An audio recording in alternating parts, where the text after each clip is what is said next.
રાધનપુર ખાતે આવેલા સેવા સદન ખાતે શ્રીજી નગરના રહીશોએ આવેદનપત્ર આપી પ્રતિક ધરણા પર બેઠા। 7 વર્ષથી નગરપાલિકા દ્વારા પાણી ન આપવા બાબતે રાધનપુર ખાતે આવેલ સેવા સદન ખાતે શ્રીજી નગરના રહીશો દ્વારા આવેદનપત્ર આપી પ્રતિક ધરણા ઉપર બેઠા। 7 વર્ષથી નગરપાલિકા દ્વારા પીવાનું પાણી ન આપવા બાબતે પાટણ જિલ્લાના રાધનપુર ખાતે આવેલ સેવા સદનની કચેરીએ શ્રીજીનગરના રહીશોને છેલ્લા 7 વર્ષથી નગરપાલિકા દ્વારા પીવાનું પાણી ના આપવાને લઈને રાધનપુર નાયબ કલેક્ટરને આવેદનપત્ર આપી પ્રતિક ધરણા ઉપર બેઠા છે। નગરપાલિકા દ્વારા છેલ્લા 7 વર્ષથી શ્રીજીનગરના રહીશોને પાણી આપવામાં ના આવતું હોય, પીવાના પાણીની અને વાપરવાના પાણીની હાલાકી પડતી હોય, વારંવાર નગરપાલિકા સમક્ષ રજૂઆતો કરવા છતાં કોઈ પણ જાતની લોકોની ચિંતા કર્યા વગર ઘોર નિંદ્રામાં સૂતી નગરપાલિકા પીવાનું પાણી ન આપતી હોય તેને લઈને આજરોજ શ્રીજીનગરના રહીશો રાધનપુર ખાતે આવેલ સેવા સદન કચેરી ખાતે પહોંચ્યા હતા। આવેદનપત્ર આપી પ્રતિક ધરણા ઉપર બેઠા હતા। રાધનપુર ખાતે સરકારના ખોટા દાવા સાબિત થઈ રહ્યા છે।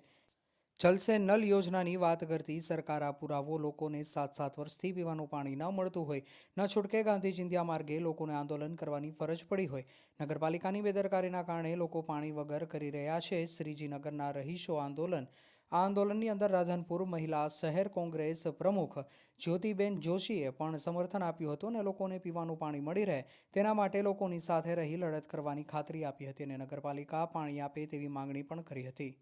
નામ ભરવાડ વરુણભાઈ। અમે છેલ્લા 10 વર્ષથી શ્રીજીનગર સોસાયટીમાં રહીએ છીએ।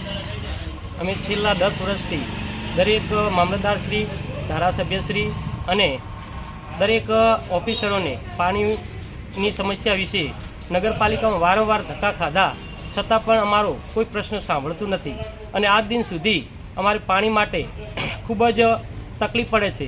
એના માટે અમારે પાણીના ટેન્કર પણ લાવવા પડે છે, એટલે અત્યારે પાણીની વિકટ સમસ્યા છે અને આજે અમે પ્રાંત સાહેબશ્રીને આવેદનપત્ર આપ્યું છે। જ્યાં સુધી અમારો પાણીનો પ્રશ્ન સોલ્વ નહીં થાય ત્યાં સુધી અમે પ્રતિક ધરણા પર બેઠા છીએ।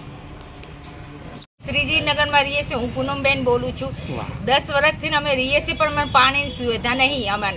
અમે પાણી વગર અમે ચમચમ કરીએ, પાણી અમારે ટેન્કર મંગાવીને અમારે પાણી પીવાનું કરીએ છીએ। અમે ટાંકા બન્યા પણ અમારે પાણી નહીં મળતું। અમે લાઇટનું નહીં અમારે ઠેકાણું, અમારા રોડનું નહીં ઠેકાણું। અમારો રોડ વરસાદ થાય ને તો આટલો ગાળો ગીચર હોય, અમે વરસાદમાં પાણીમાં હેડીએ। અમારે છોકરાને બધા અમારે કેટલું આમ પરિસ્થિતિ થાય છે। અમારે તો કંઈક કરવું તો પડે ને સરકારને, તમારે તો સમજવું પડે ને। એમ તો કરાય ને કે ના કે કોઈક બચાર ગરીબી છે તારે આટલું ગાય આટલું કરે છે બધા વસ્તી, તો સમજવું સહાયતા દેવી પડે ને તમારે સાહેબને।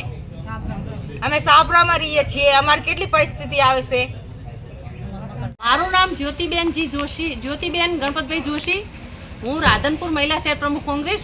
આ લોકો આજે પ્રતિક ધરણા ઉપર બેઠા એ શ્રીજીનગર સોસાયટીનો પ્રશ્ન છે।